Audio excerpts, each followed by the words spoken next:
Il a été transpercé d'une balle de gros calibre. Il est exécuté, il n'y a pas d'autre mot, à bout touchant. Reste à savoir qui a commis le crime.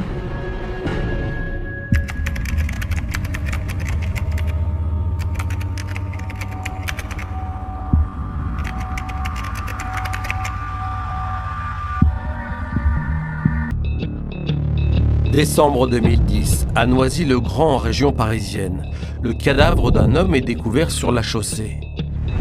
Il est allongé sur le sol, sur le ventre, et il a le crâne complètement défoncé. Lors des constatations, on retrouve de la matière organique sur la crosse du fusil.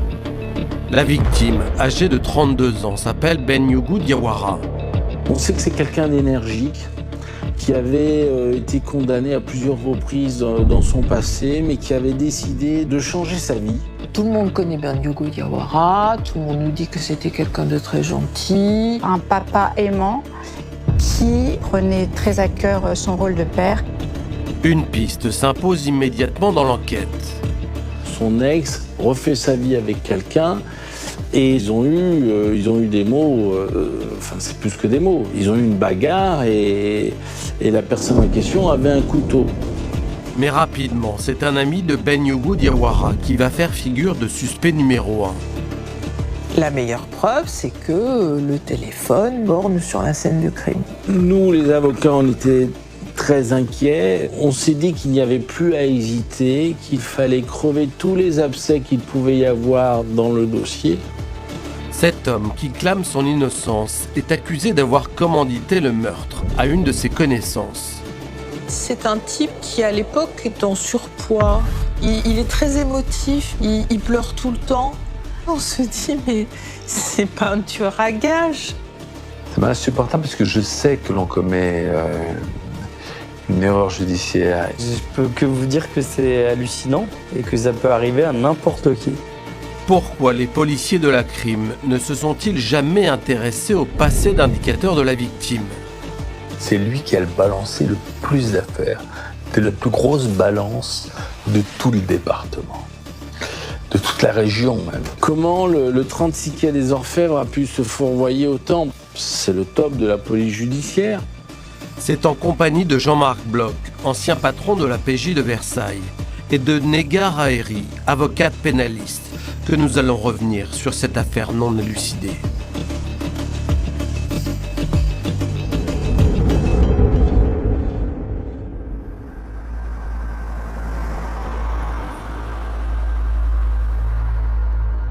Lundi 13 décembre 2010. Il est 23h53 quand les pompiers de Noisy-le-Grand en Seine-Saint-Denis sont alertés qu'un homme inanimé est allongé sur la chaussée, rue Vauban. C'est un passant qui passait dans cette rue déserte, qui a vu ce corps étendu et s'est précipité chez les sapeurs-pompiers pour prévenir qu'un corps était étendu sur la chaussée. Et c'est une route qui longe un terrain de foot. C'est pas très bien éclairé, il y a quelques éclairages, il y a des maisons au bout de la rue, mais il y a assez peu de passages. Les secours et des policiers du commissariat de Noisy-le-Grand se rendent immédiatement sur place. Ils constatent un homme étendu sur le sol, face contre terre. Ils le retournent pour effectuer leur premier secours. Le corps est là, il a été transpercé d'une balle de gros calibre et il a le crâne complètement défoncé.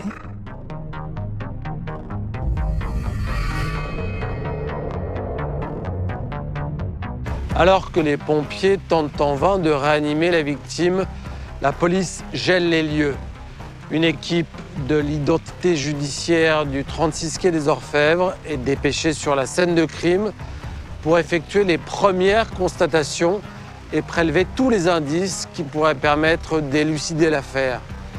Ces experts commencent par s'intéresser à la voiture stationnée tout près du corps. Elle est garée et la vitre de la porte passager avant droite donc est ouverte. Les clés sont sur le contact.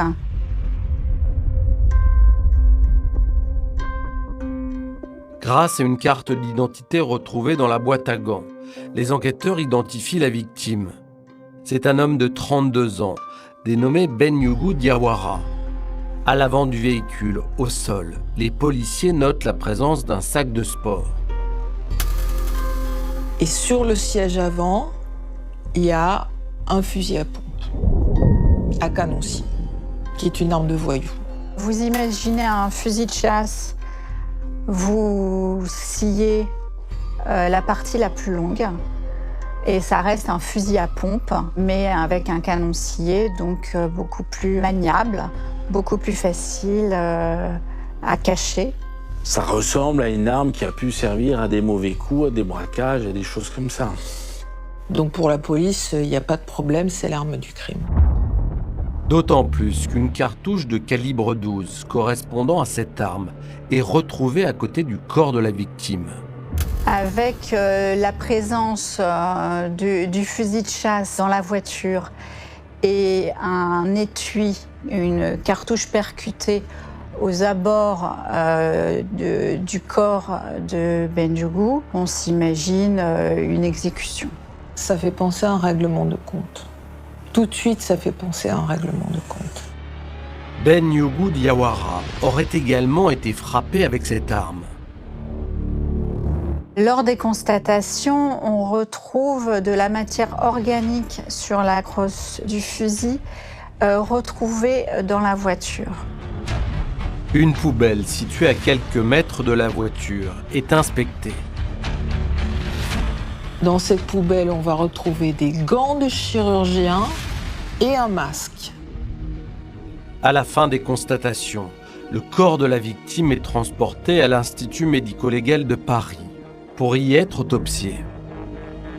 Le scénario imaginé par la police est celui d'un guet-apens. On aurait donné rendez-vous à Ben dans une rue déserte de Noisy-le-Grand. Ben, arrivant sur les lieux du rendez-vous, se serait garé et le guet-apens aurait commencé. C'est un drôle d'endroit pour une scène de crime. Et personnellement, je trouve que c'est une zone assez périlleuse pour commettre un crime.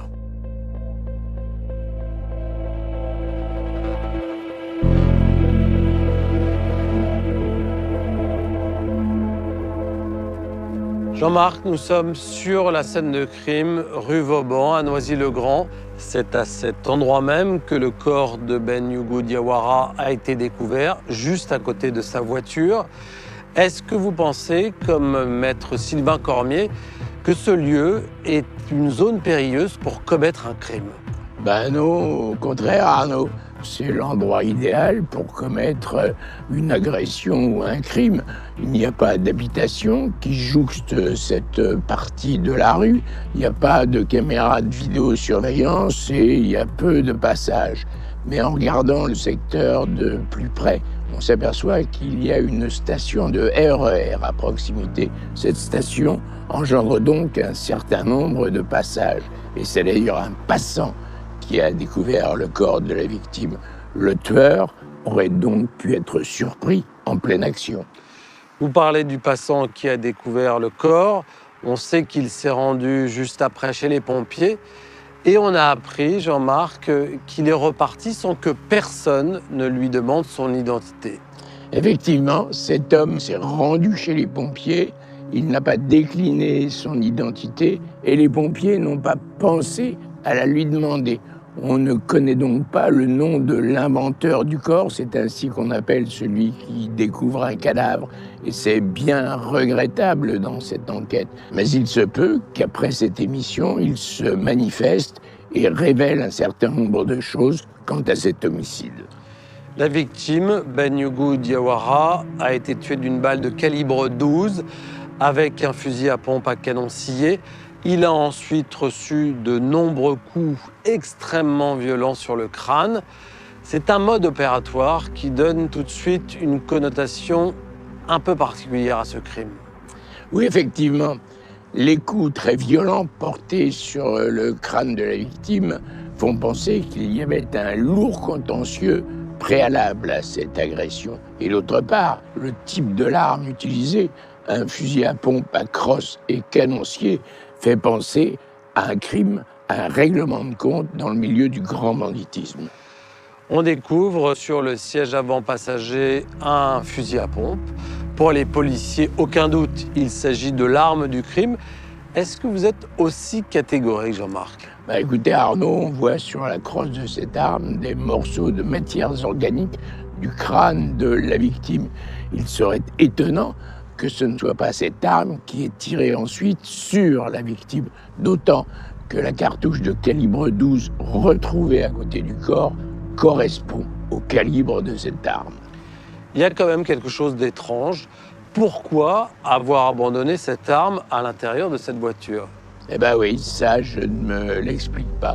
Dans toute ma carrière, Arnaud, je n'ai jamais vu d'affaire de règlement de compte où l'auteur des faits ait laissé son arme à proximité du corps de la victime. La prestigieuse brigade criminelle de Paris est saisie de l'enquête. Les premières recherches dans les fichiers font apparaître que la victime a un lourd passé judiciaire. Malgré tout, son meurtre est tout de même étonnant, car cela faisait longtemps que cet homme ne faisait plus parler de lui.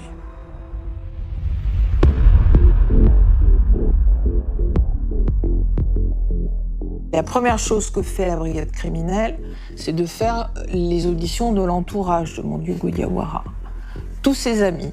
Bendiougou était papa de 2 enfants, des jumeaux, et un papa aimant qui prenait très à cœur son rôle de père. Séparé de la mère de ses jumeaux, Bendiougou Diawara venait de se marier. Tout le monde connaît Bendiougou Diawara, tout le monde nous dit que c'était quelqu'un de très gentil, qu'il aidait les mamans, qu'il était très serviable, qu'il était très poli. Âgé de 32 ans, Bendiougou Diawara, surnommé Ben par tous ses proches, a des antécédents judiciaires importants. Ben est quelqu'un qui est connu et reconnu des services de police pour trafic de stupéfiants, violences aggravées, violences commises en réunion. C'est quelqu'un qui a déjà fait de la détention à plusieurs reprises. On sait que c'est quelqu'un d'énergique, qui avait été condamné à plusieurs reprises dans son passé, mais qui avait décidé de changer sa vie. Il voulait quitter la délinquance, la criminalité. C'est la raison pour laquelle il s'était investi dans l'immobilier et avait trouvé sa vocation quelque part. Son travail consistait à acheter des biens et les rénover, les séparer éventuellement s'il s'agissait de terrain et les revendre pour effectuer une plus-value. Malgré ce changement de vie réussi, le jeune homme semblait soucieux. Quelques semaines avant le meurtre, les gens son entourage va se rendre compte qu'il change d'attitude. Il fait attention, il s'est laissé pousser les cheveux pour changer de physionomie, pour qu'on puisse pas le reconnaître. Il a l'air méfiant. Il s'est passé quelque chose. Et moi, j'ai l'impression que c'est quelqu'un qui aura été rattrapé par la criminalité alors qu'il voulait lui tourner le dos. Et il y a quelque chose de terrible dans ce destin.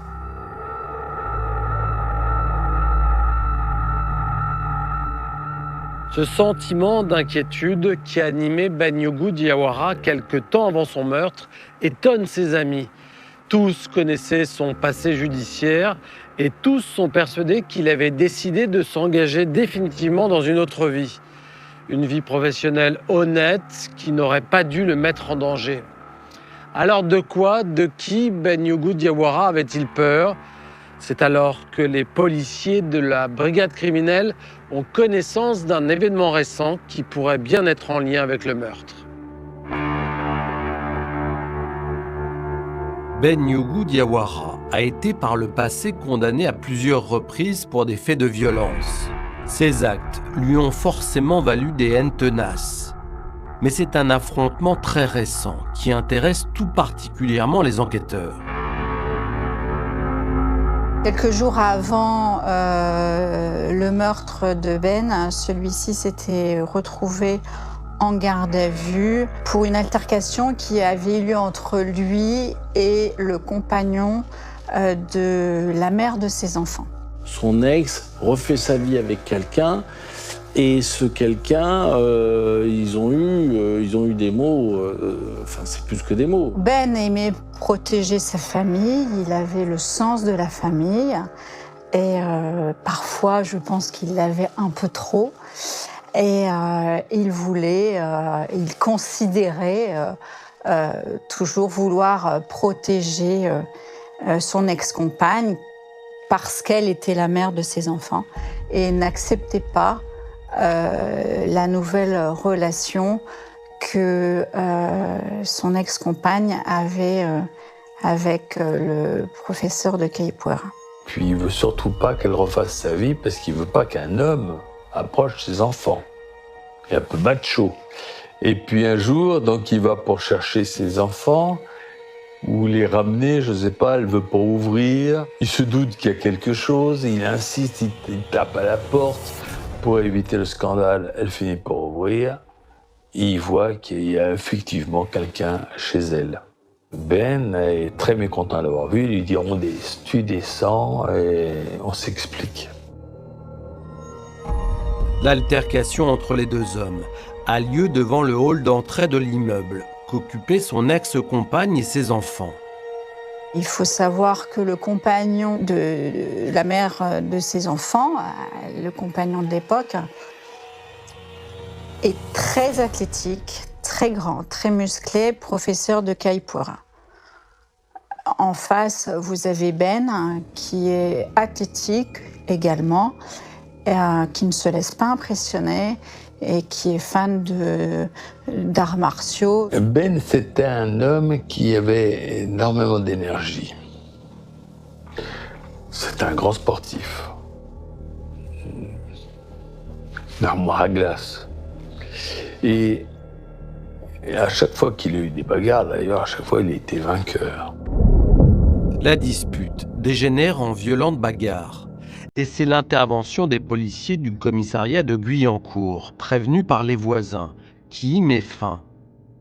Ben Yougou Diawara est alors arrêté et placé en garde à vue. Est-il possible que son meurtre ait un lien avec cette violente altercation ? La piste du nouveau compagnon est intéressante parce qu'il y a eu une bagarre violente. Lui, il était armé d'un couteau, le fameux compagnon, le nouveau compagnon. Ben l'a désarmé, a eu le dessus et l'a passé à tabac. Et il en a conçu du ressentiment. Et il aurait pu vouloir se venger. Il l'a frappé. Il le menaçait. Il a pris la honte de sa vie devant sa compagne. Bon, le professeur de Capoeira s'est pris sa raclée quand même. De manière assez évidente, c'est la première piste que la brigade criminelle étudie. Est-ce que le compagnon n'a pas voulu se venger C'est évidemment une des pistes qu'il faut investiguer, qu'il faut vérifier, au moins pour fermer la porte, comme disent les enquêteurs, quoi. Le nouveau compagnon est entendu. Il reconnaît immédiatement être en très mauvais termes avec la victime. Mais l'homme nie toute implication dans le meurtre de Ben Yougou Diawara et présente son alibi. Il était à son cours de Capoeira jusqu'à 19h15 et que comme chaque semaine, ce jour-là, à cette heure-là, il reprenait le RER pour rejoindre sa compagne qui était la mère des enfants de Ben. Il a été constaté qu'il était arrivé à son domicile à 21h. Selon la téléphonie, le compagnon de la mère des enfants de Ben n'aurait pas bougé. En tout cas, son téléphone est resté sur place jusqu'au lendemain matin.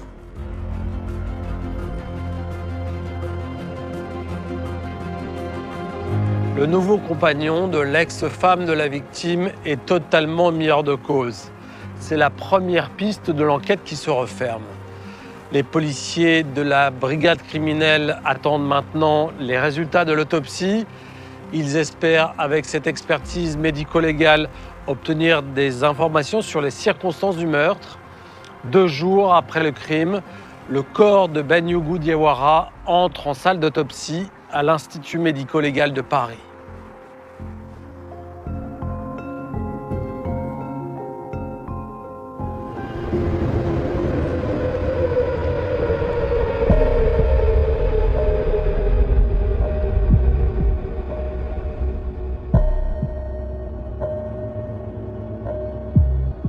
Le légiste commence par s'intéresser à la blessure que la victime porte à la tête.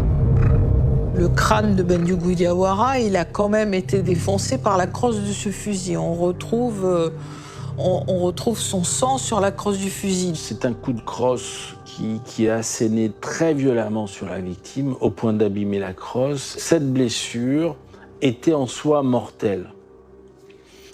Ce n'est pas une mort immédiate. C'est une agonie qui attendait M. Diawara. Sur le thorax, 2 plaies sont visibles.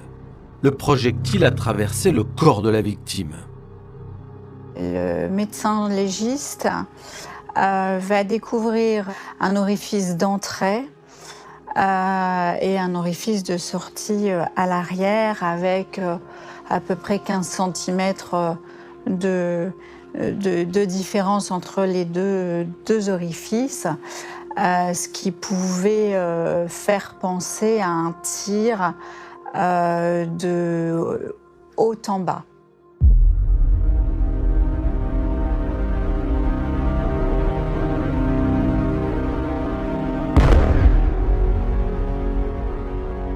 Donc 2 hypothèses, soit la personne était plus grande que Ben, supérieur à 1,87 m, soit Ben a été exécuté allongé sur le dos ou à genoux. Il est exécuté, il n'y a pas d'autre mot, à bout touchant. L'autopsie ne permet pas de déterminer si le traumatisme crânien a eu lieu avant le tir ou si c'est le tir qui a eu lieu avant le coup donné sur l'arrière du crâne de Ben. L'observation des vêtements de la victime donne ensuite une information étonnante. Une constatation s'impose, c'est que ces vêtements ne sont pas troués donc on n'a pas tiré à travers les vêtements. Il a un sweatshirt, 1 ou 2 t-shirts, et il a été transpercé de part en part par la balle, mais les t-shirts et le sweatshirt ne sont pas transpercés. Malgré l'impact, l'orifice du calibre 12 sur le thorax de Ben, on ne retrouve pas de trou sur le t-shirt que portait Ben.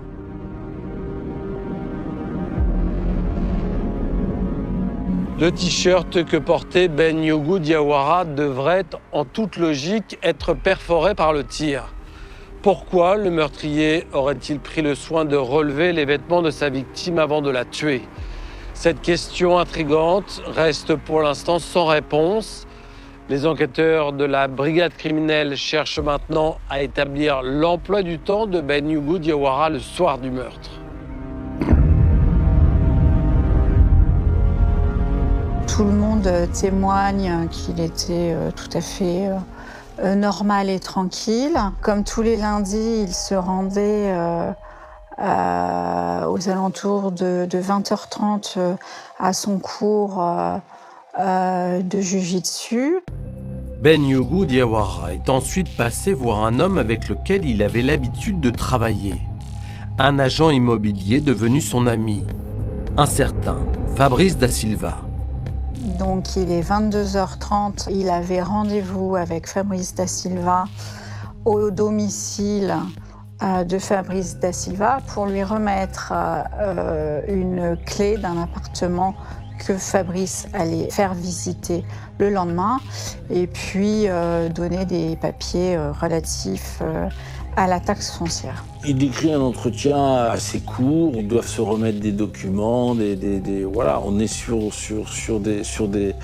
la gestion d'appartements, on papote un peu parce qu'on est quand même copains. Il n'a pas du tout l'impression que Ben est préoccupé, que quelque chose l'angoisse, et Ben s'en va. Il passe plusieurs coups de fil. Il appelle notamment sa femme en disant qu'il a un petit truc à faire et qu'ensuite il va rentrer. Il la rappellera jamais, et pour cause. Et le dernier coup de téléphone qui va passer, c'est à son cousin. Et ensuite, on ne sait pas qui il voit. Ensuite, il n'y a pas d'autres coups de fil. Et ensuite, on le retrouve mort à côté de sa voiture. Que s'est-il passé après ce dernier coup de téléphone à son cousin? Et surtout, pourquoi Ben s'est-il rendu rue Vauban, à Noisy-le-Grand? Est-il logique qu'il soit passé par là pour rentrer chez lui, au Plessis-Trévise? Le chemin entre le domicile de Fabrice Da Silva et le domicile de Ben pouvait comprendre cette rue déserte qui était un raccourci. Ben a très bien pu prendre ce raccourci comme il l'avait déjà pris.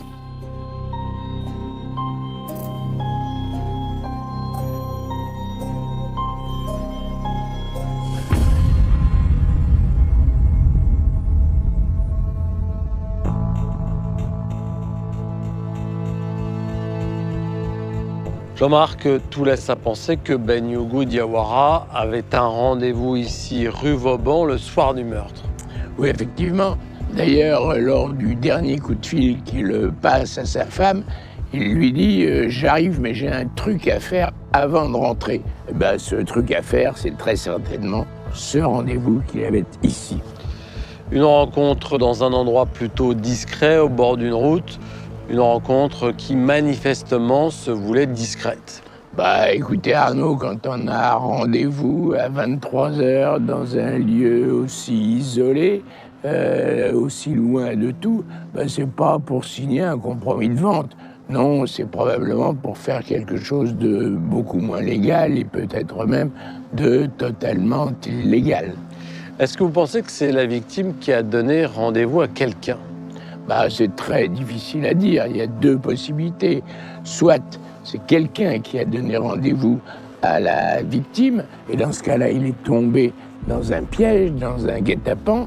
Soit c'est lui qui a donné rendez-vous à quelqu'un, il pensait maîtriser une situation, et la situation a dégénéré, mal tourné. Les enquêteurs de la brigade criminelle vont désormais s'intéresser tout naturellement à l'agent immobilier qui est la dernière personne à avoir vu Ben Yougou Diawara en vie. Fabrice Da Silva devient alors, dans cette enquête, un personnage essentiel.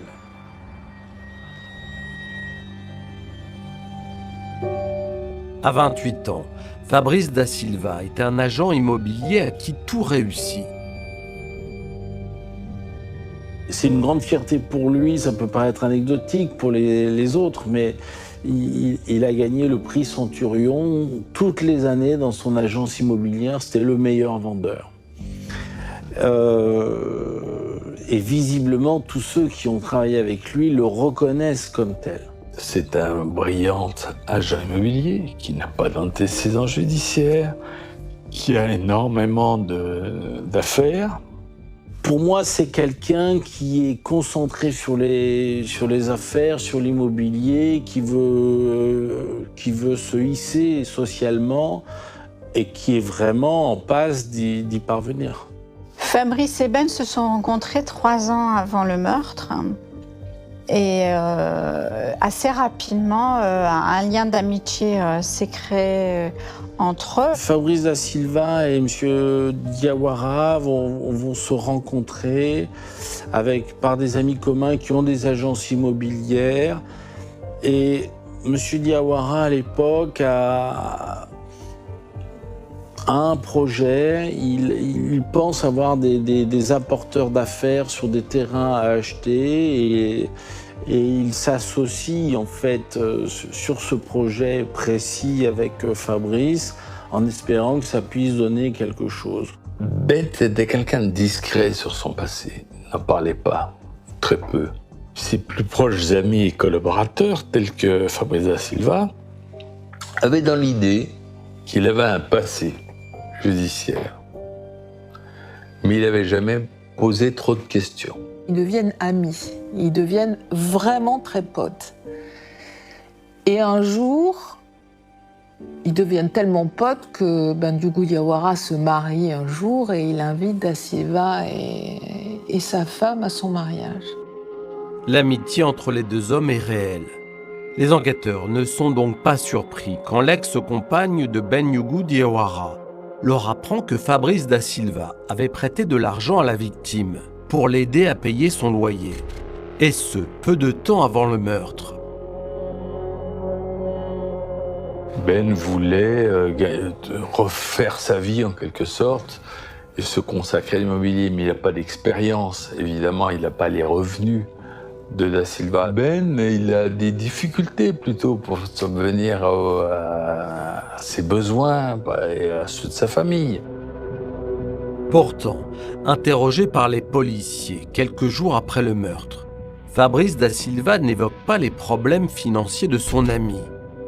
Il tient même à souligner que son copain n'avait pas de dette. Non, il n'avait pas de dette, c'était pas un joueur. Pourquoi Fabrice da Silva ne reconnaît-il pas avoir prêté de l'argent à Bandiougou Diawara? Pour les policiers, la réponse est toute trouvée. Cette dette serait à l'origine du meurtre. On va trouver un pseudo-mobile dans une dette qui existerait, qu'on n'arrive pas à fixer, qu'on n'arrive pas à déterminer, qu'on n'arrive pas à prouver, mais il y en aurait une. Ça, c'est pour Fabrice da Silva, ça serait son mobile. La dette non remboursée serait le mobile du meurtre. Fabrice da Silva devient alors le suspect numéro 1. Les enquêteurs de la crime veulent maintenant en savoir plus sur la personnalité de l'agent immobilier. On cherchait à savoir s'il était fiable au niveau des affaires, s'il était fiable au niveau de la parole qu'il donnait, fiable au niveau des horaires. On lui a beaucoup reproché de ne pas respecter les horaires. Dans le dossier, on dit que Fabrice da Silva, c'est un menteur. Oui, c'est vrai. Fabrice, lorsqu'il va donner rendez-vous à quelqu'un, il va lui dire « j'arrive » et puis il n'arrive pas.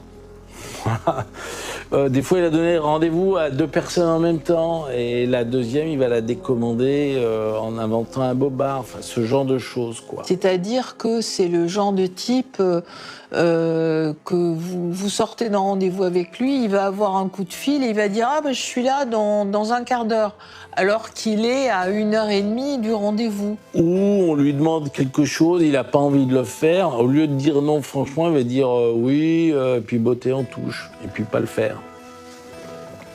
Et donc, on va exploiter ces quelques éléments pour dire Fabrice da Silva est un menteur, mais les enquêteurs vont très loin, disent quasiment pathologique, il ment tout le temps. Sa vie est mensonge, n'est que mensonge.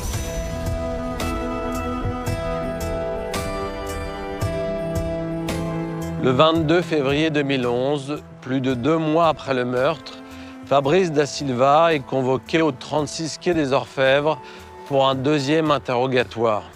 Il ne sait pas encore, mais les enquêteurs sont persuadés qu'il est le tueur. Ils pensent avoir trouvé son mobile et les auditions ont révélé son caractère peu fiable et dissimulateur. Ne reste plus qu'à prouver qu'il était bien au moment du meurtre sur la scène de crime.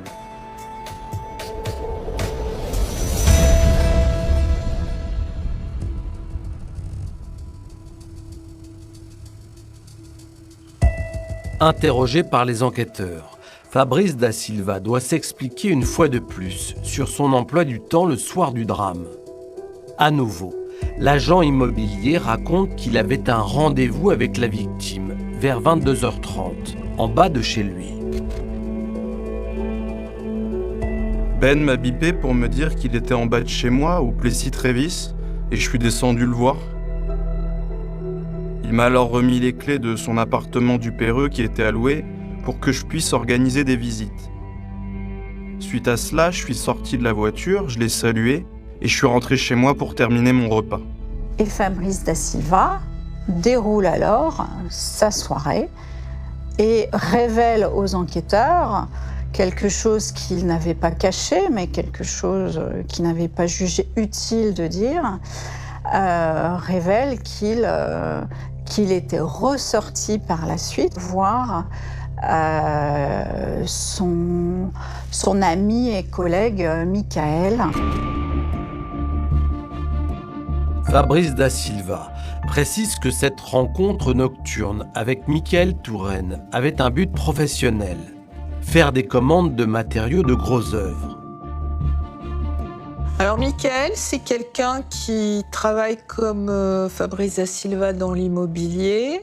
Quelqu'un qui avait une famille, qui vivait sa vie et qui globalement, par le biais de son appétence pour le marché immobilier, avait rencontré M. Da Silva, dont il avait un petit peu fait son apprenti, on va dire. Et donc, Fabrice et Michael bossent ensemble de manière très efficace. Fabrice le commercial, le hableur, celui qui parle, qui va au contact, et Michael qui fait les plans, qui est génial dans l'établissement des plans.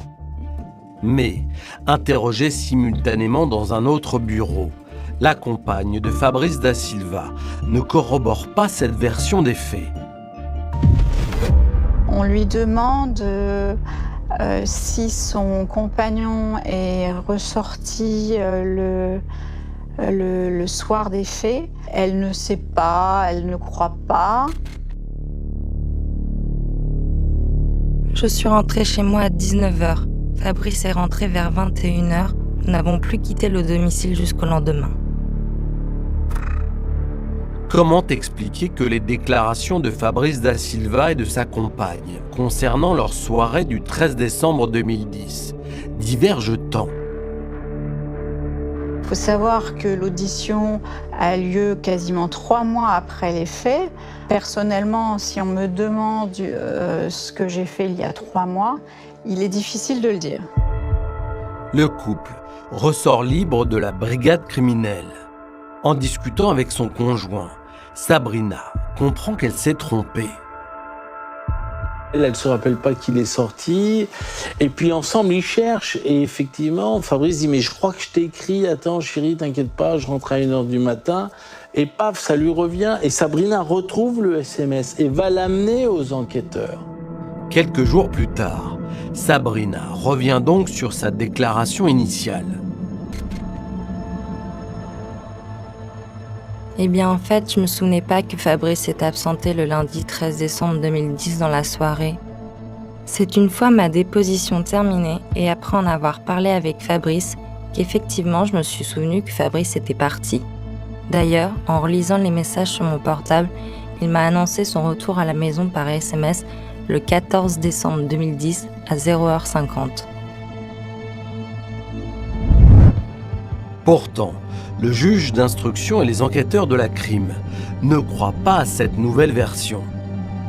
Un procès-verbal de synthèse va dire Sabrina, sans doute sous l'influence de Fabrice, va masquer, va cacher, etc. Et on ne va pas prendre en compte les faits. C'est pas normal que dans un PV d'audition soit inscrit une version et que dans le PV de synthèse qui est fait quelques semaines plus tard, soit écrit l'inverse. Ça, c'est pas normal du tout.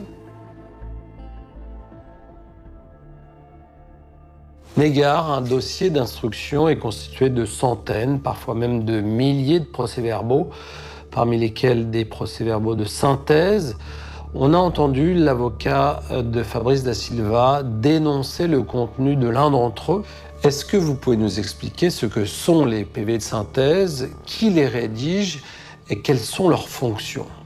Ce sont des documents dans lesquels l'officier de police judiciaire en charge de l'enquête, après avoir effectué plusieurs semaines, voire plusieurs mois d'investigation, résume les conclusions de celle-ci, les synthétise sur plusieurs jours, d'où le nom PV de synthèse. Il s'adresse au magistrat qui supervise l'affaire, le procureur de la République ou bien le juge d'instruction, selon qu'il s'agit d'une enquête ou bien d'une instruction judiciaire. Et pour nous, avocats, les PV de synthèse sont des outils de travail assez utiles, puisque lorsqu'on prend connaissance du dossier, c'est la première chose qu'on lit pour se faire une idée globale avant de rentrer dans le détail. À partir de quand les avocats de la défense ont-ils connaissance des PV de synthèse et ont-ils le droit d'en contester le contenu ?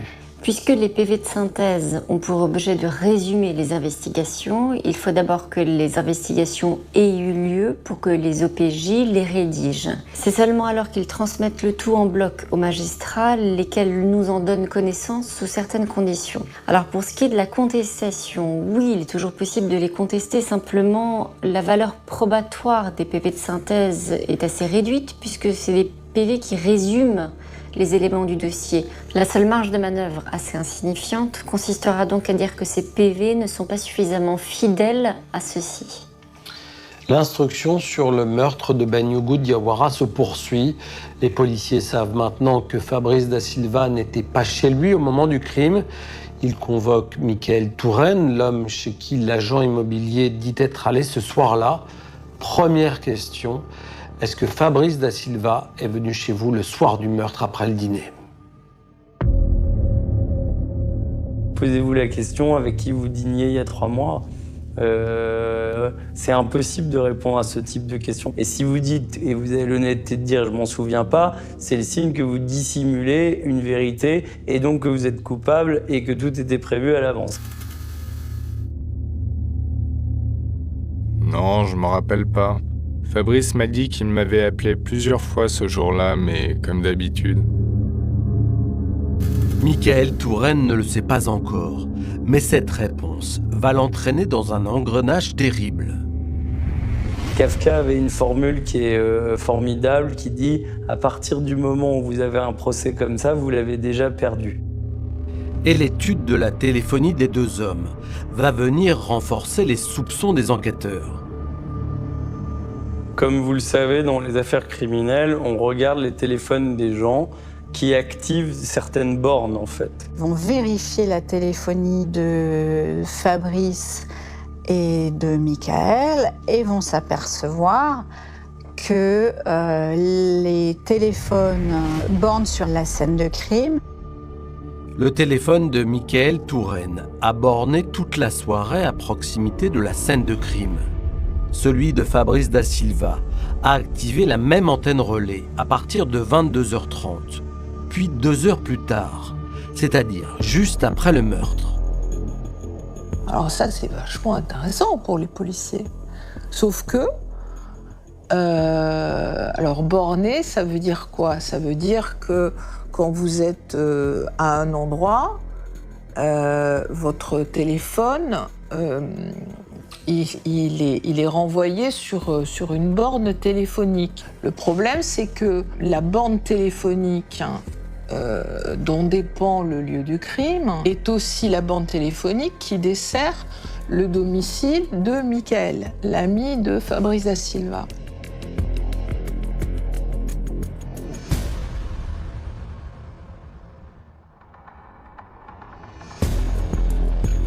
Pour les policiers, cette téléphonie est tout de même accablante. Ils attendent maintenant avec impatience les résultats de l'analyse génétique de l'arme du crime.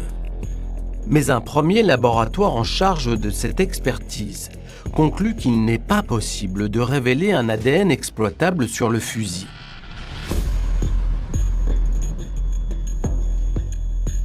On ne peut pas identifier quelqu'un.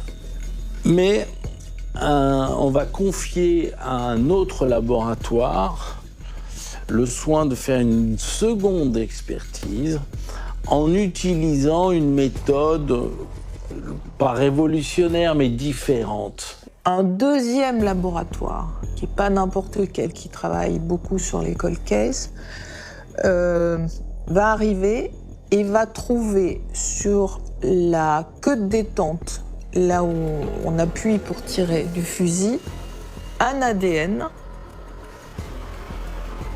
mélangé à celui de Bandiogou Diawara.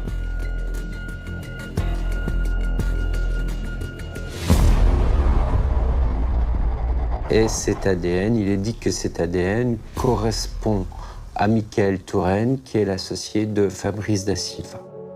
Pour être très clair avec vous, l'expert va dire on retrouve sur la queue de détente l'empreinte génétique de Michael Touraine. Et on précise dans un mélange partiel. Mais il y a les mots empreinte génétique. On retrouve l'empreinte génétique de Michael Touraine. Pour les policiers qui reçoivent ces conclusions, il n'y a plus de doute. Michael Touraine a pressé la queue de détente de cette arme.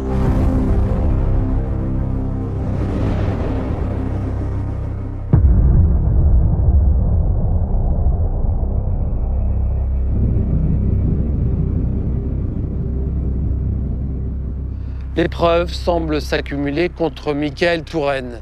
Son téléphone a borné sur la scène de crime au moment du meurtre et son ADN a été retrouvé sur l'arme qui a tué Bandiogou Diawara. Mais comment expliquer que cet individu apparemment sans histoire ait commis un tel meurtre? Quel pourrait être son mobile? C'est déjà quelqu'un de très normal en fait, qui n'a aucun passé criminel, aucune affaire judiciaire, aucune tendance à la violence, aucun incident, et qui vit une vie très normale dans un pavillon à côté de Paris et qui fait des opérations immobilières. Et surtout, Michael Touraine n'a aucun lien avec la victime. Il l'a rencontré une fois et il dit qu'il s'en est vraiment méfié. Il ne le sentait pas. Il le trouvait... il trouvait que c'était quelqu'un de dangereux, il ne le sentait pas. Et d'ailleurs, il a dit à Da Silva, tu ne devrais pas t'approcher de ce mec-là. Mais alors, pourquoi Michael Touraine, au casier judiciaire vierge, aurait-il tué un homme qu'il connaissait à peine ? Michael Touraine ne connaît pas vraiment la victime, il l'a vue une fois. Donc ça ne peut pas expliquer cette sauvagerie, cette résolution dans le crime. Les policiers de la crime trouvent alors une explication à ce passage à l'acte étonnant. Donc ils vont élaborer un scénario, c'est qu'il était sur commande. Et sur commande de qui? Ah bah Fabrice Da Silva tombe à pic parce que lui connaît bien Diawara. Et on va se dire, il y a dû avoir un différend entre Ben et Fabrice. On ne sait pas trop lequel, mais c'est pas grave. Et on va élaborer ce scénario. Fabrice a commandité Michael Touraine, et Michael Touraine est l'exécutant de ce crime de sang-froid. Michael Touraine, c'est un type qui, à l'époque, est en surpoids. Il fait, je sais pas, 120 kilos, enfin, il est gros. Il est très émotif, Michael. Il pleure tout le temps. On se dit, mais c'est pas un tueur à gages. Et pourtant, les enquêteurs de la crime restent persuadés que Michael Touraine a tué Bandiogou Diawara sur les ordres de Fabrice Da Silva. Les policiers recherchent maintenant auprès des proches de la victime la raison de ce meurtre commandité. Il faut un mobile. Et donc, mais seulement en ayant affirmé qu'ils étaient certains et sûrs que c'était bien eux parce qu'ils avaient des preuves qu'ils le démontraient, eh bien ils vont convaincre certains témoins à dire oui, si ça se trouve, il y avait un problème entre eux. Les enquêteurs vont interroger les proches du dossier et vont finir par entendre ce qu'ils veulent trouver. Donc tous les proches de la famille de Ben, etc., vont charger Fabrice Da Silva et vont inventer toutes sortes de choses. Du coup, on va dire, mais oui, alors peut-être qu'il y avait un problème, peut-être qu'il y avait une dette, peut-être. Et on va nourrir un mobile qui n'existe pas, hein.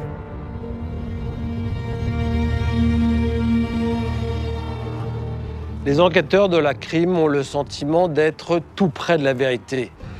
Le mobile du crime reste flou, les personnalités des deux suspects ne collent pas vraiment avec le mode opératoire du meurtre, mais l'étude de leur téléphonie et les expertises génétiques réalisées sur l'arme suffisent à emporter la conviction des policiers. Le 23 mai 2012, près de 18 mois après le meurtre de Ben Yougou Diawara, Michael Touraine et Fabrice Da Silva sont placés en garde à vue, des gardes à vue qui vont être décisives pour la suite de l'affaire.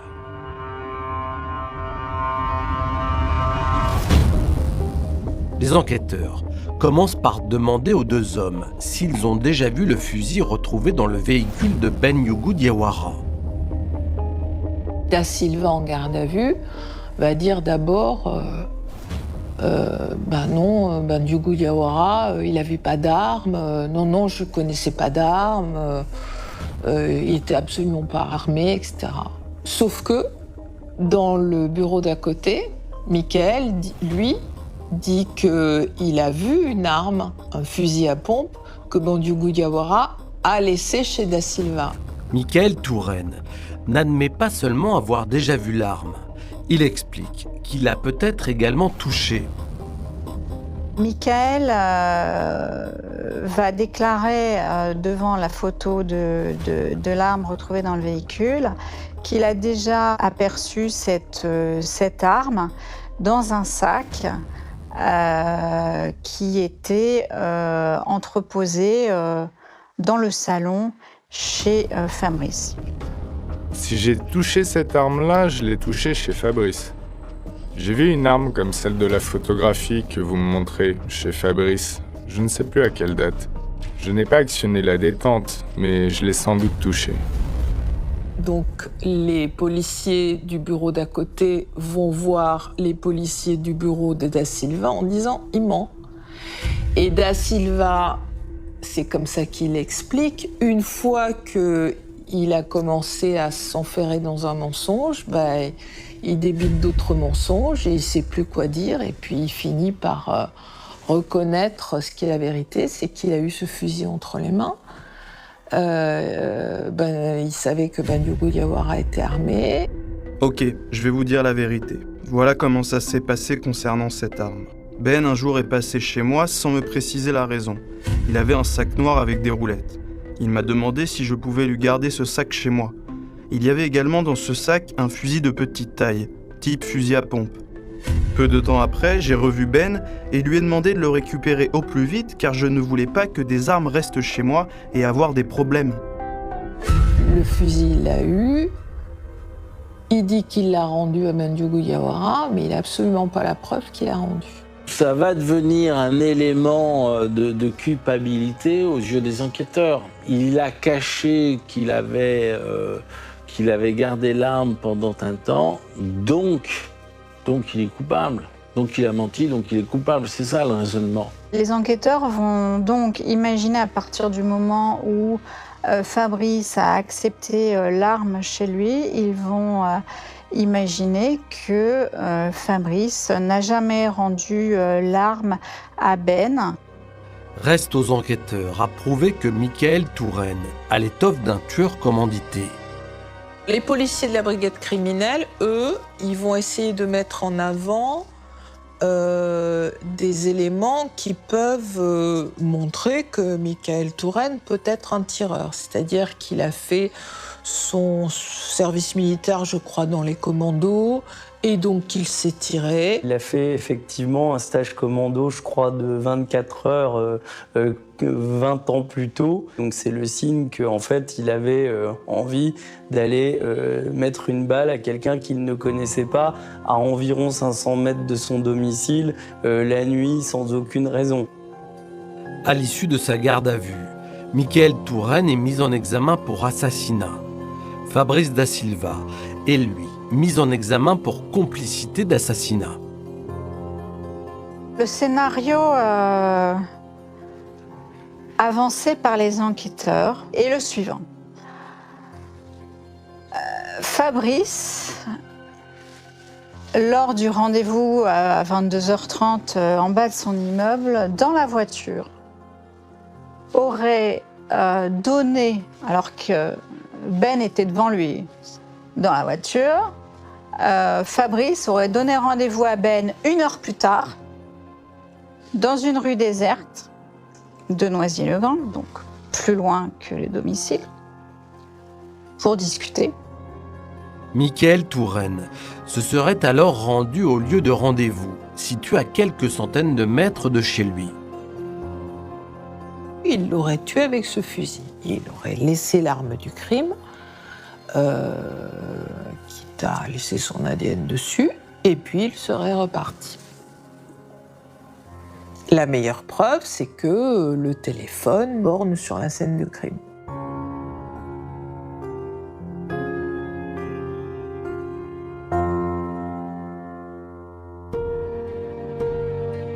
Jean-Marc, reprenons un à un tous les éléments qui ont conduit aux mises en examen de Fabrice Da Silva et Mickaël Touraine.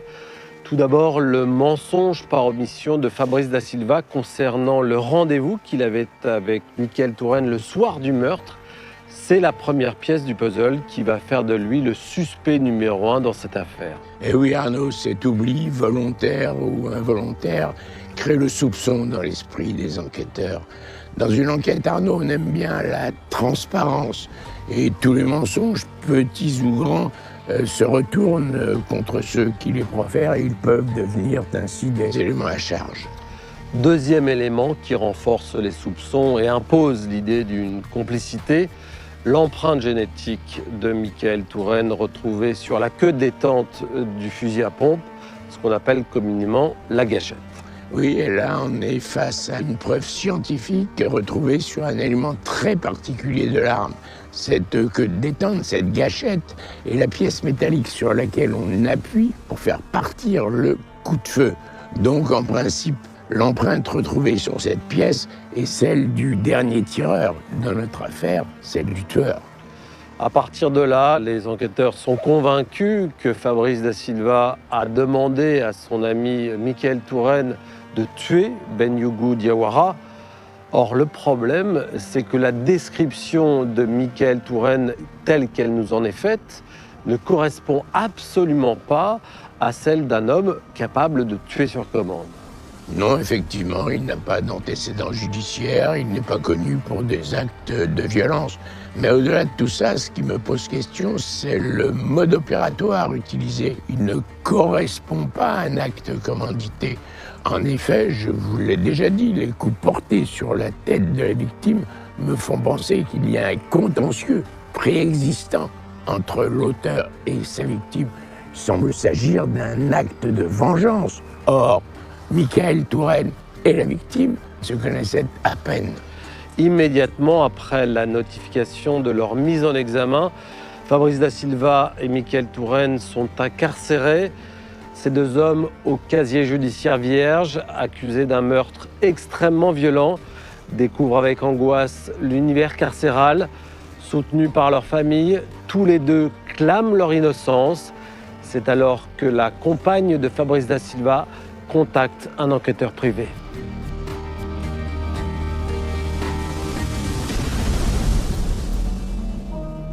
Je reçois un appel téléphonique de la part de Sabrina, qui est la compagne de Fabrice Da Silva. Et elle va me dire que son compagnon se trouve en prison à tort car il est innocent d'un crime qu'on veut lui faire porter. Elle ne comprend pas pourquoi il est mis en cause et il le trouve dans une très grande souffrance, donc elle a besoin d'aide. Et je crois que c'est Fabrice, d'ailleurs, qui, de la prison, avait vu une émission dans laquelle j'avais dû passer, je ne sais pas laquelle, mais toujours est-il que Fabrice s'est dit, voilà, peut-être l'homme qui pourrait m'aider. La jeune femme demande au criminaliste de l'aider à prouver l'innocence de Fabrice Da Silva et de Mickaël Touraine. Je vais m'appuyer sur le dossier pénal. Quels sont les éléments à charge? Quels sont les éléments rassemblés par l'accusation? Et je vais étudier en particulier tout ce qui est expertise. Roger-Marc Moreau commence par s'intéresser à la dernière expertise ADN effectuée sur l'arme du crime, celle qui accablait Michael Touraine en affirmant que son empreinte génétique se trouvait sur la queue de détente du fusil. Et moi, la première question que je vais me poser, évidemment, c'est est-ce que c'est fiable? Et je vais donc confier une vérification à un autre expert en génétique, très réputé, le monsieur Laurent Breugnot. On s'aperçoit que le fusil a subi toute une chaîne d'expertise. Une première expertise en génétique au moment des faits. Le premier expert réalise un seul prélèvement avec le même écouvillon. L'écouvillon, c'est un coton-tige. Il va réaliser un seul prélèvement sur ce fusil à 3 endroits différents. Alors, c'est là qu'on arrive à un point qui est tout à fait extraordinaire. C'est-à-dire qu'un écouvillon qui prélève de l'ADN va être utilisé pour prélever à un autre endroit un ADN. Et donc, il n'a pas du tout exclu qu'il y ait un transport d'ADN. Donc, on ne sait même pas à quel endroit précisément de l'arme l'ADN de Michael Touraine a réellement été retrouvé. Donc, ce n'est pas une expertise qui peut être exploitée à charge. Grâce à Laurent Breugnot, Roger-Marc Moreau parvient même à remettre en cause la présence de l'ADN de Michael Touraine sur le fusil. Il va déterminer que finalement ce n'est pas l'ADN de Touraine, mais qu'il s'agit en fait d'un mélange de plusieurs ADN. Et que ce mélange, il y a notamment l'ADN de la victime, lequel a des allèles assez semblables à ceux de Touraine. Et puis après, on s'aperçoit que ce mélange ne correspond pas à 100% au profil génétique de Michael Touraine. Il va se rendre compte finalement qu'il y a très peu de chances pour que ce soit l'ADN de Touraine. En continuant sa lecture du dossier, Roger-Marc Moreau va remettre en doute une des toutes premières conclusions de l'enquête. Et si l'arme retrouvée dans la voiture n'était finalement pas l'arme du crime? Cette arme a été utilisée quand même, puisqu'elle a servi, avec la crosse, à frapper la victime. Donc il pense que c'est l'arme du crime. Et le juge d'instruction ne se pose pas plus de questions. Et là, je vois une expertise balistique qui me semble fondamentale. C'est le juge d'instruction demande à quand remonte la dernière utilisation de l'arme retrouvée dans la voiture de Ben. Et là, l'expert dit un écouvillonnage de l'arme n'a pas permis de détecter de résidus de tir. Quand un fusil tire, y a une espèce de poudre noire qui s'échappe dans l'air et dans le canon du fusil. Donc quand on met un écouvillon, ça sort noir, il y a de la poudre de tir. Un fusil qui n'a pas de poudre de tir dans le canon du fusil, c'est un fusil qui n'a pas tiré.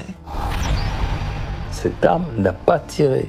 Le magistrat et les policiers n'en tirent aucune conclusion, eux. Ils auraient dû dire, mais puisqu'il n'y a pas de résidu de tir, donc demander la précision peut-être, est-ce que l'arme a tiré ou pas?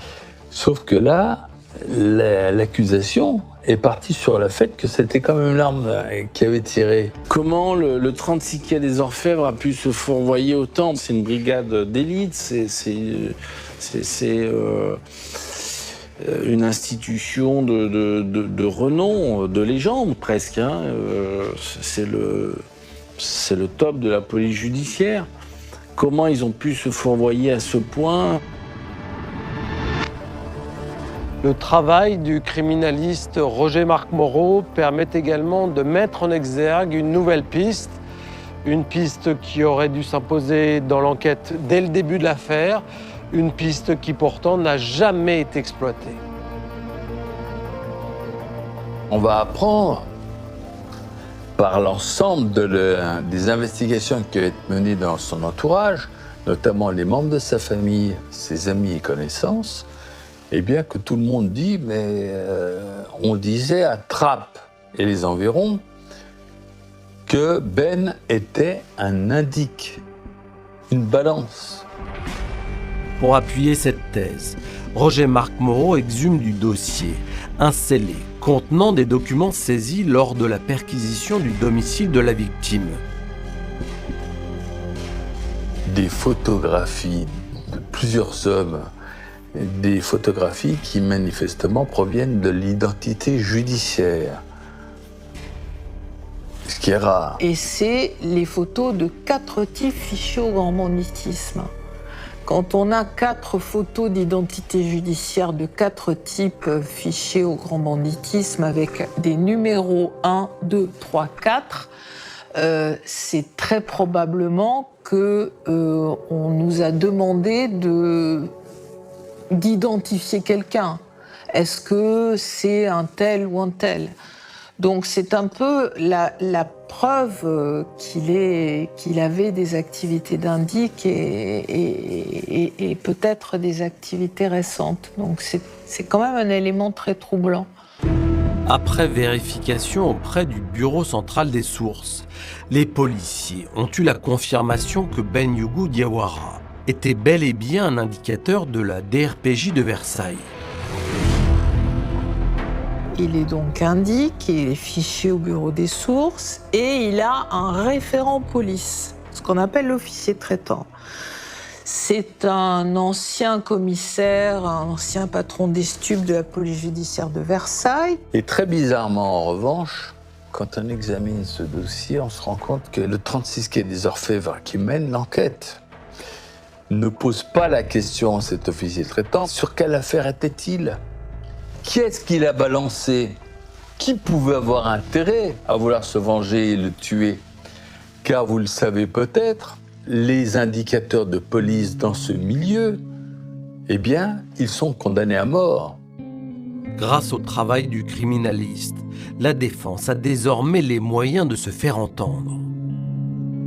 En fait, on peut dire les choses simplement. Il n'y a aucune piste qui est liée au passé d'indicateur de Ben qui n'a été étudié. Ça n'a jamais été travaillé. Il y a des erreurs qui sont commises. Sont-elles commises parce qu'il n'y a pas assez de moyens ? Sont-elles commises parce qu'il y a de l'incompétence ou sont-elles commises par pure malveillance ? Ça dépend à chacun dans quel cadre et comment l'arbitrer. Mais en tout cas, elles sont commises. Grâce à tous les éléments réunis par Roger-Marc Moreau, Fabrice Da Silva et Michael Touraine obtiennent leur remise en liberté après 15 mois de détention. 15 longs mois pendant lesquels ils n'ont cessé de clamer leur innocence. Ils restent néanmoins les uniques suspects du meurtre de Ben Yougou Diawara. Toujours mis en examen, ils craignent chaque jour d'être renvoyés devant une cour d'assises.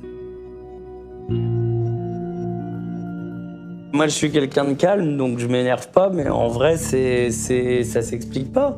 C'est scandaleux, c'est injuste, c'est inexplicable, c'est terrible. Je sais pas comment qualifier quelque chose qui ne devrait jamais arriver, en fait.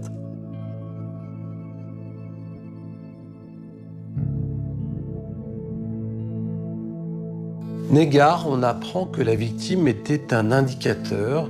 Est-ce qu'il existe des textes qui encadrent le recrutement et l'éventuelle rémunération de ces informateurs ? Oui Arnaud, la loi prévoit la possibilité pour les enquêteurs d'avoir recours à des informateurs à l'occasion de leur recherche de renseignements. Aucune condition pour le recrutement et pour la rémunération, la loi prévoit que le montant attribué sera fonction de la fiabilité et de l'importance de l'information, ainsi que de la régularité de la collaboration. Et ce qui est très intéressant de noter, c'est que la loi Perben 2 de 2004 a créé le Bureau central des sources qui recense tous les informateurs du territoire dans un fichier informatique.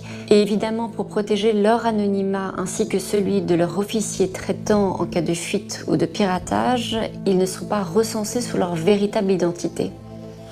J'aimerais maintenant vous interroger sur le travail du criminaliste Roger-Marc Moreau et de l'expert en empreintes génétiques Laurent Brognaud. Quel est le poids des experts privés dans une procédure ?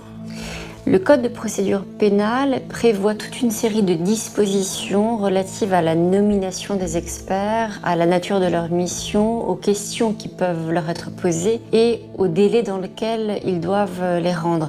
Simplement, ces dispositions sont relatives aux experts judiciaires. Concernant les experts privés, c'est-à-dire ceux qui sont missionnés par une partie pour l'aider à comprendre les aspects très techniques d'une expertise effectuée par un expert judiciaire, il n'y a aucune disposition et leurs déclarations valent autant que celles d'un simple témoin.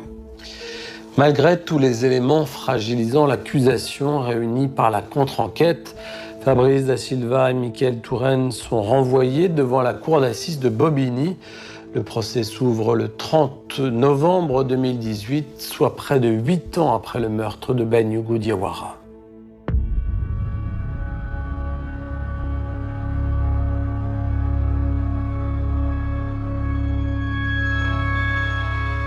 L'atmosphère, elle est assez tendue quand même à la cour d'assises de Bobigny.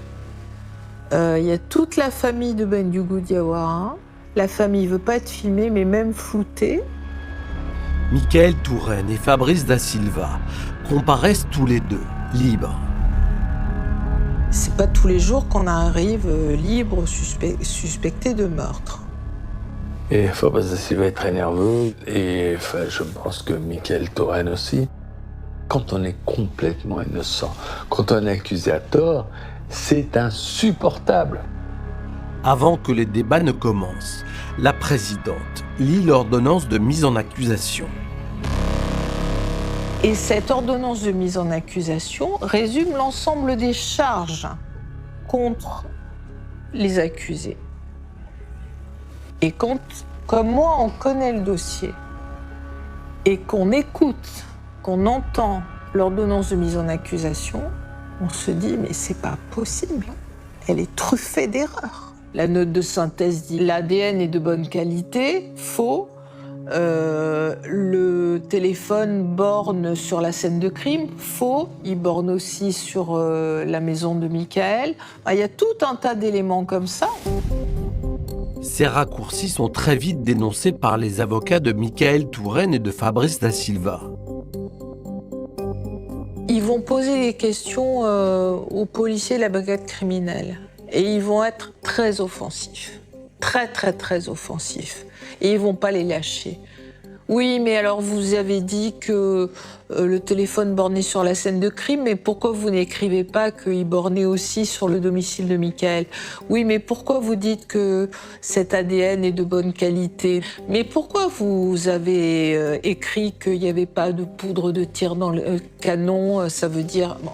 Ils vont chercher toutes les contradictions. À la demande des avocats de la défense, le policier pour lequel Ben Yougou Diawara jouait les indiques est appelé à la barre. L'officier traitant vient parler, confirme que Ben était bien une balance. On sent qu'il cache des choses. On sent qu'il dit pas tout, on sent qu'il n'est pas à l'aise. Il vient témoigner, mais assez rapidement quand même. Il faut bien dire que la cour n'est pas très curieuse, ne lui pose pas les questions gênantes. Il sait des choses qui peuvent permettre, à mon avis, je pense, j'en suis persuadé, la résolution du crime, mais il n'a pas fourni ces informations à la cour d'assises. Donc ça, c'est quelque chose qui est profondément regrettable. Pendant une suspension d'audience, la journaliste Michèle Fine, accompagnée de Roger-Marc Moreau, va s'adresser à ce policier. Et je lui pose une question toute simple. Qu'est-ce que vous avez pensé quand Ben Yougou Diawara a été assassiné? Ça a été quoi votre première idée? Et il me dit, j'ai pensé qu'il était mort à cause des affaires qu'il m'avait données. Je lui demande la chose, moi, qui me brûle les lèvres. Mais pourquoi vous ne l'avez pas dit à la cour? Il dit, on m'a pas posé la question. Donc j'essaie de lui dire, mais pourquoi la brigade criminelle n'a pas enquêté sur cette piste? Ah madame, je sais pas, c'est pas à moi de le dire. Durant leur procès, Fabrice Da Silva et Michael Touraine peinent à se faire entendre. Alors, au terme de 6 jours d'audience, toute la salle retient son souffle lorsque la cour s'apprête à rendre son verdict. Et là, on voit arriver des flics partout. Une quinzaine de flics qui prennent position. Pas bon. Et là, la présidente arrive et dit, donne le verdict. 22 ans pour Fabrice Da Silva et 18 ans pour Michael Touraine. Et là, tout le monde est sidéré, quoi. Sidéré.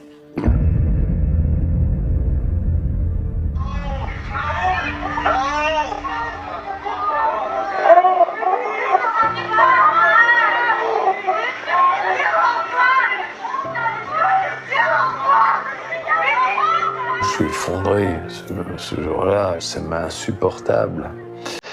Ça m'est insupportable parce que je sais que l'on commet une erreur judiciaire.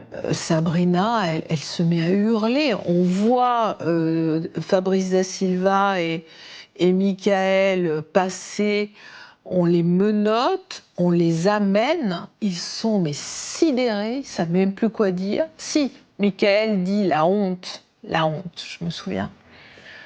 Et Sabrina se met à hurler en disant mais laissez-moi lui dire au revoir, laissez-moi lui... Enfin, c'est...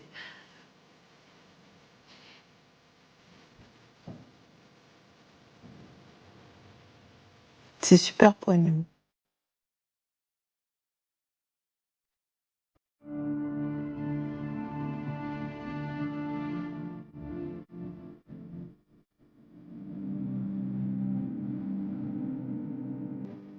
Jean-Marc, grâce au travail du criminaliste Roger-Marc Moreau, on apprend que Ben Yougou Diawara était un indique. Alors avant d'aborder les faits, est-ce que vous pouvez nous raconter quel est le rôle de l'indicateur dans une enquête de police? Oh, les indiques, les tontons, les balances, les casseroles ou les honorables correspondants, quand on veut être poli avec eux, sont en fait des voyous. Ce ne sont pas des enfants de cœur. Mais leur rôle est important dans le déroulement d'une enquête de police judiciaire parce qu'ils nous informent sur la constitution d'une équipe de malfaiteurs, sur son évolution, sur ses projets, sur les dates possibles du passage à l'acte de ces malfaiteurs, qu'il s'agisse d'actes de banditisme tels que des braquages, des trafics de stupes, des trafics d'armes ou toute autre action criminelle. Ce sont eux qu'on appelle nos sources humaines. Et quelle est la nature de la relation qu'entretient l'enquêteur avec son indique?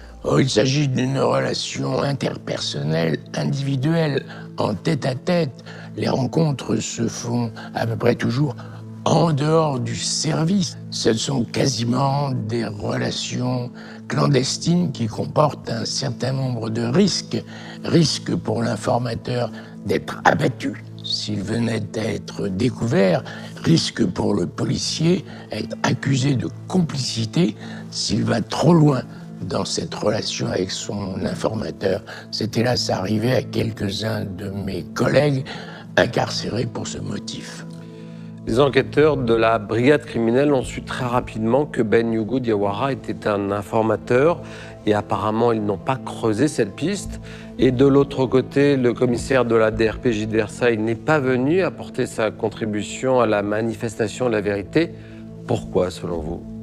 Je suppose que les deux services, la PJ Paris et la PJ Versailles, se sont parlé, mais n'ont pas jugé utile de mettre en exergue le rôle d'informateur de Ben Yougou Diawara. D'une manière générale, Arnaud, dans toutes nos affaires, on ne souhaite pas que les informateurs apparaissent. Il en va de leur sécurité.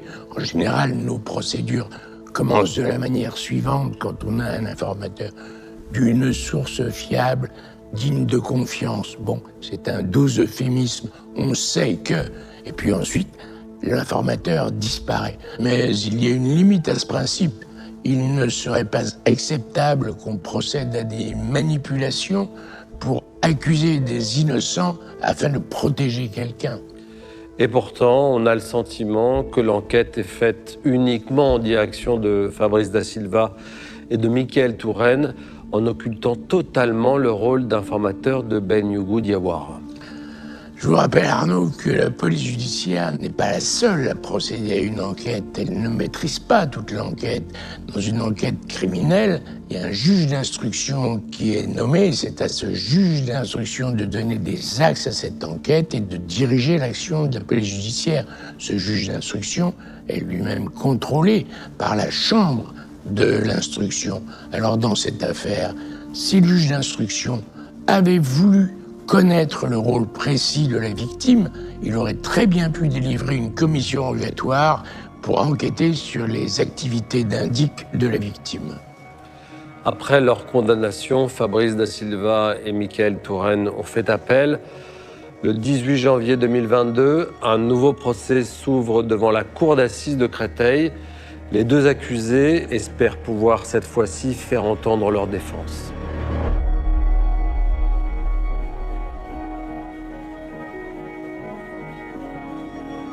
Nous, les avocats, on était très inquiets.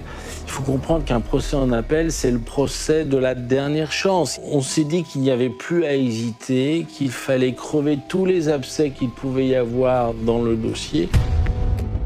Pour cela, les avocats de la défense font appeler à la barre Laurent Breugnot, cet expert sollicité par Roger-Marc Moreau, qui conteste la présence de l'ADN de Mickaël Touraine sur le fusil.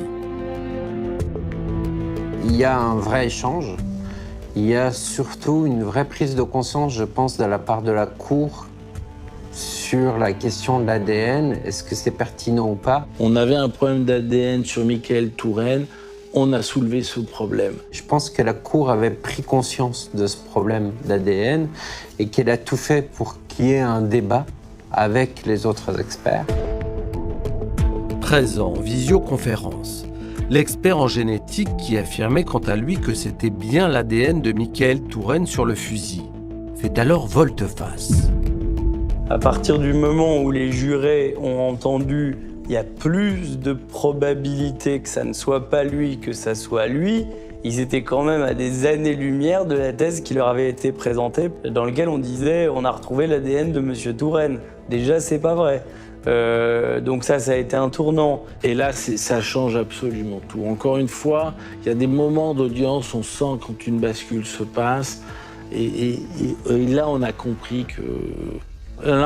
qu'ils ont compris. À cette confrontation d'expertise, ça bascule, ils ont leur réponse. Ça ne marche pas et le scénario s'écroule. Les débats semblent favorables à la défense. Et lors de son réquisitoire, l'avocat général appelle les jurés à la plus grande prudence. Et il a terminé par ses propos « Reste à savoir qui a commis le crime ». Objectivement, on se dit que il est logique que l'acquittement soit prononcé. On ne voit pas comment les choses pourraient aller autrement. Mais un procès d'assises, c'est tellement d'incertitudes. Avant que la cour ne se retire pour délibérer, la parole est donnée aux deux accusés. Les derniers mots de Fabrice Da Silva étaient « Je suis innocent, sortez-moi de ce cauchemar ». Quant à Mickaël, il a fini par ces mots « Merci à cette cour de nous avoir enfin écoutés ». Quand la sonnerie retentit, qu'il faut se lever pour entendre le verdict, on est pris par l'angoisse, hein, vraiment, vraiment, tenaillé, quoi. La Cour prononce l'acquittement de Michael Touraine et celui de Fabrice da Silva. C'est pas au bénéfice du doute, c'est vraiment l'inverse. On a la certitude que ce dossier ne permettait pas la condamnation. Fabrice da Silva et Michael Touraine sont définitivement innocentés. L'explication du meurtre de Ben Yougou Diawara se trouve certainement dans son rôle d'informateur et l'on va découvrir que la victime avait été démasquée quelques jours seulement avant le crime. 15 jours avant. Le criminaliste imagine qu'après avoir vu Fabrice da Silva, Ben Yougou Diawara a eu rendez-vous avec son meurtrier à Noisy-le-Grand. Ils l'ont fait descendre sous la menace de l'arme et crac, ils lui ont mis un grand coup derrière la tête avec pour le sonner. Une fois qu'il est tombé à genoux par terre, ils lui ont demandé de lever ou ils lui ont levé ses vêtements pour vérifier qu'il n'y avait pas un système d'enregistrement parce qu'ils savaient que c'était une personne qui, vous savez, comme dans les films américains, tous les indices ont des micros sur eux. Et puis quand ils se sont assurés qu'il n'y avait pas ça, ils l'ont abattu. Nous avons retrouvé l'un des hommes dont la photo de l'identité judiciaire avait été découverte chez Ben Yougou Diawara. Figure du grand banditisme, Rudy Terranova a accepté de nous parler. J'interviens dans votre reportage car dans le cadre de cette affaire, ma photo a été retrouvée au domicile de la personne qui a été tuée.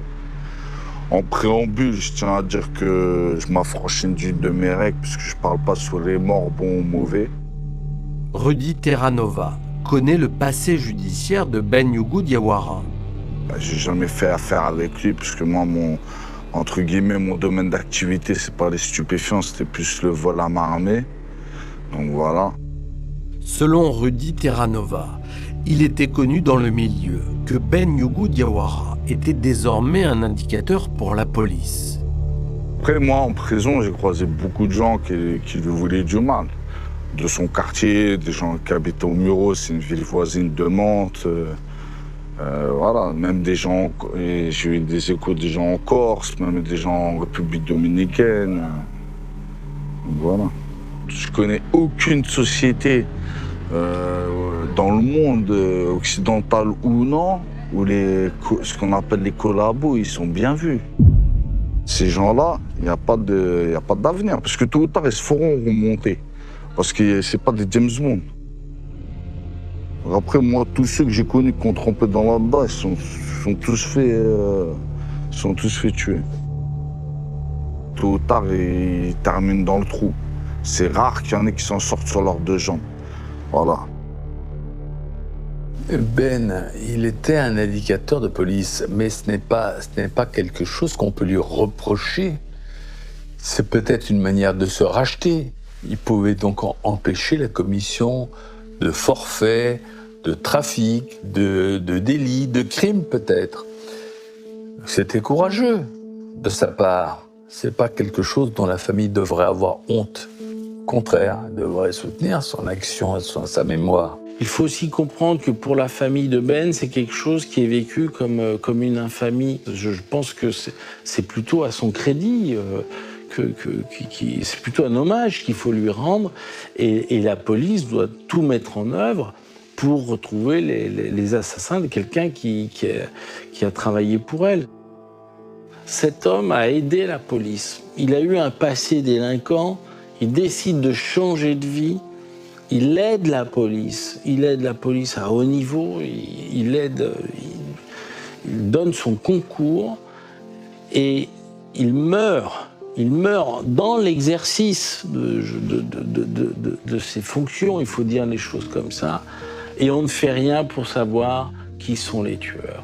Il y a quelque chose d'un mépris que je ressens total vis-à-vis de cet homme qui s'est mis en danger, qui a pris des risques, et vraiment on ne lui rend pas justice en faisant ça.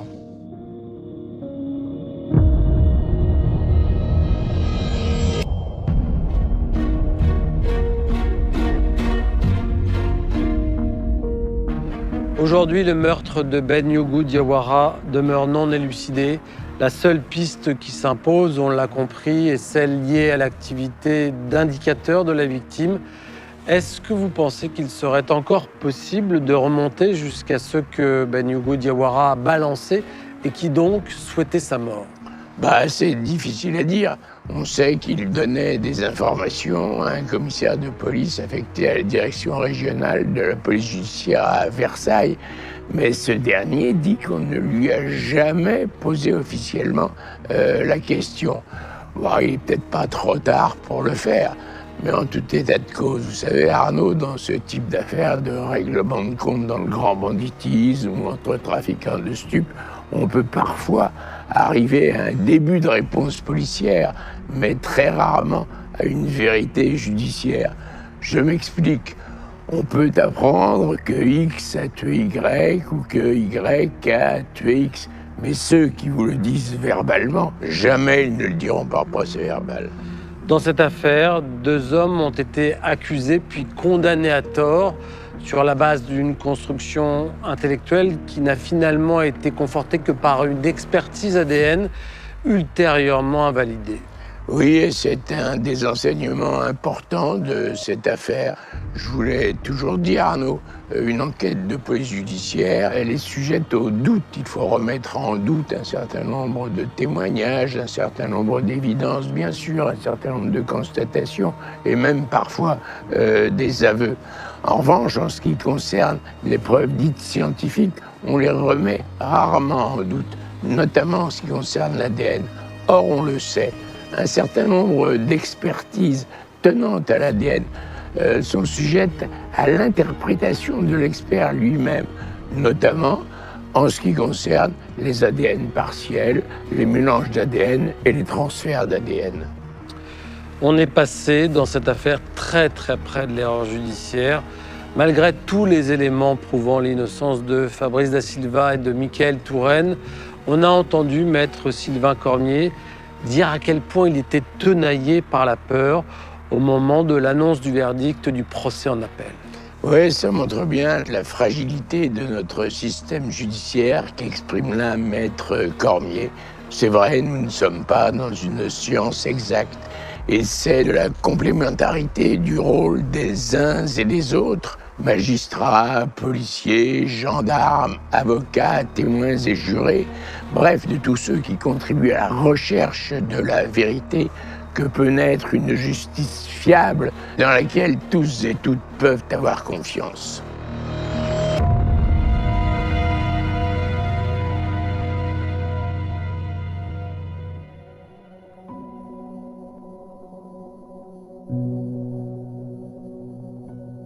Je me dis que c'est un gâchis fabuleux, terrible, fabuleux au sens extraordinaire, qui est à peine croyable. Parce que on a une famille de victimes qui est laissée dans l'erreur. On leur fait croire qu'on a un coupable, des coupables, et c'est faux. Dans leur tête, ils sont encore en tôle. Aujourd'hui, ils vont pas bien, ils sont libérés, ils sont acquittés, ils sont innocentés, mais leur vie, elle est bousillée. 12 ans d'un calvaire. Mais quand vous dites ça a duré 12 ans, c'est comme si c'était fini. Et c'est pas fini. C'est pas fini parce que Fabrice est encore un garçon, et je pense que c'est pareil pour Michael, qui est en souffrance, qui n'a pas repris goût à la vie comme avant. C'est comme un grand malade qui serait dans une longue convalescence. Et je pense qu'il en a encore pour un moment avant de complètement en sortir. Et la justice, elle s'en fiche un peu, quoi. Elle est passée, c'est comme ça, c'est dommage collatéral. Aujourd'hui, qui s'intéresse, il y a quand même un ou deux des tueurs dans la nature.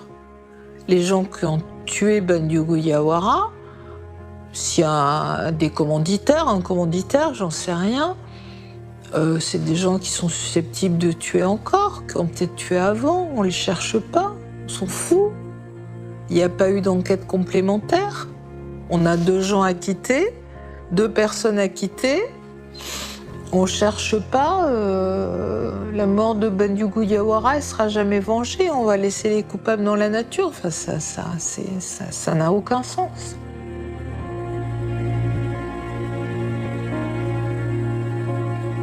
Incarcérés puis totalement innocentés, Fabrice Da Silva et Mickaël Touraine devraient prochainement obtenir une indemnisation de l'État pour avoir été accusés à tort.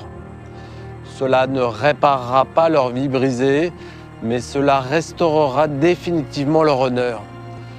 Actuellement, plus aucun service n'enquête sur le meurtre de Bandiougu Diawara. Quand un crime reste non élucidé, c'est une souffrance supplémentaire pour la famille de la victime. C'est une immunité révoltante pour l'auteur des faits et c'est un échec terrible pour la justice.